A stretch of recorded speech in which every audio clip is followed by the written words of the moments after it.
Right breaking చేస్తున్న మహిళల one day ప్రపంచ కప్ తుది ఘట్టానికి చేరుకుంది. ఈ రోజు నావీ ముంబై స్టేడియంలో జరిగే ఫైనల్లో దక్షిణాఫ్రికాతో భారత్ తలపడనుంది.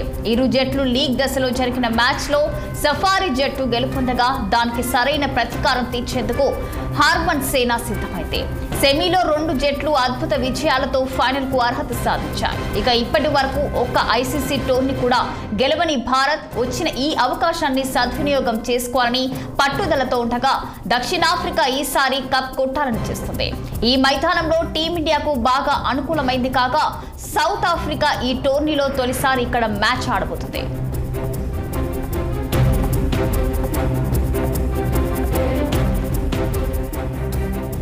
అయితే భారత మహిళలకు ఇది 3వ ప్రపంచ కప్ ఫైనల్. 2005లో మొదటిసారి ఫైనల్ కు వెళ్లిన టీమిండియా ఆసీస్ చేతిలో 98 పరుగుల తేడాతో ఓటమి పాలైంది.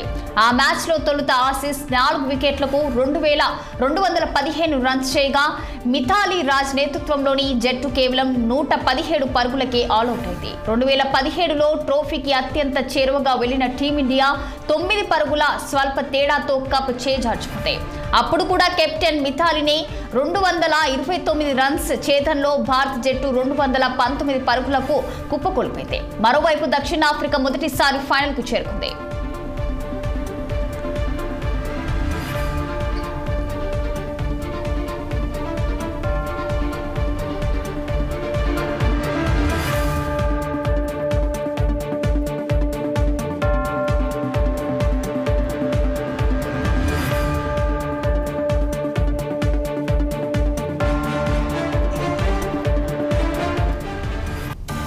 సెమీఫైనల్లో ఆస్ట్రేలియాపై విజయం సాధించిన జట్టుని టీమిండియా కొనసాగించే ఛాన్స్ ఉంది.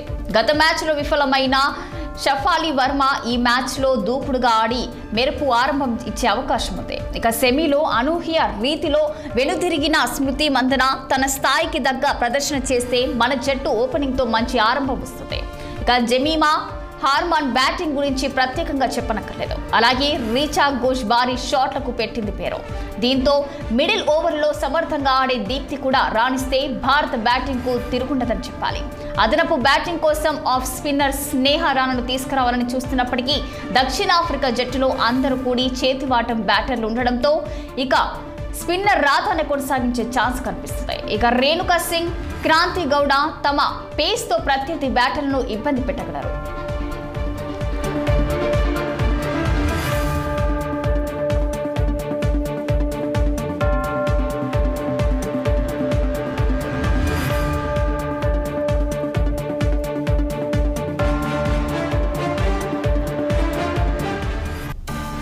అసాధారణ బ్యాటింగ్ తో కెప్టెన్ లారా వోల్వర్ట్ దూసుకుపోవడంతో దక్షిణాఫ్రికా జట్టు ప్రధాన బలంగా చెప్పాలి. గత మ్యాచ్ లో ఆమె మెరుపు శతకంతో చెలరేగింది. టోర్నమెంట్ లో పెద్దగా ప్రభావం చూపకపోయినా మరో ఓపెనర్ బ్రీడ్స్ తుది పోర్లో సత్తా చాటనం చేస్తుంది.